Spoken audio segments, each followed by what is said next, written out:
specifically with wastewater. Yeah. So these are some pictures that you took.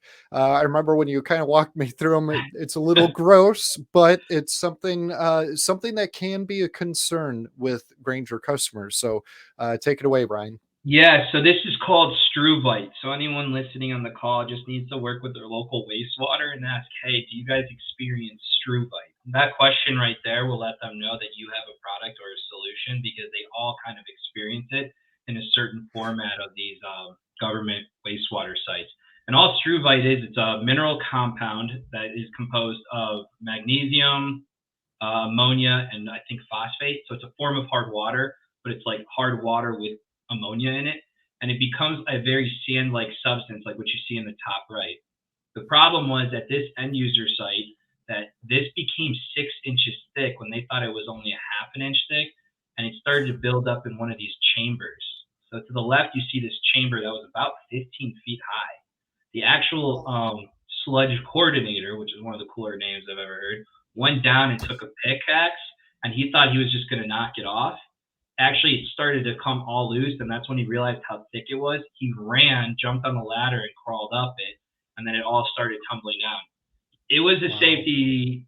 I mean, he could have been seriously injured, hurt, even something worse, more fatal, if he didn't move quick enough. So once we found out how serious this was, we went out with a 5-gallon bucket with our chemist, and he was able to get that picture at the top right and just drop it into a bucket. And it kind of looked like a witch's brew. It just started dissolving and bubbling like crazy. Now we are able to help. That's the exciting part. But what ended up happening is in the picture in the middle, you'll see the water's coming out.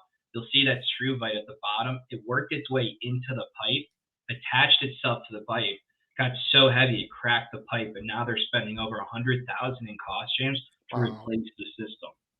So after they replace the system, they're going to hook up a sprinkler unit, and that chamber that you see right there, it will be connected to a 275-gallon tote, where on a quarterly basis, where a lot of this is just setting up preventative maintenance schedule. They're going to run it as like a sprinkler head on top of it that disperses, and then it just dissolves it right off. It can go into the water. They tested it. It's not harmful since it's being biodegradable, and it'll just prevent that buildup from going forward. But in this case, it cracked the pipe, and that's going to be a huge, huge cost for them to go through with it. So we actually do plan on getting back out with them, hopefully this year, to help set up the new preventative maintenance going forward. That's awesome that they're going to set up the automated type system, with the 275-gallon tote and just regularly maintain, regularly spray everything down to help prevent that type of costly repair that was needed when the pipe cracked. So, Yeah. awesome story. Awesome story. Yeah.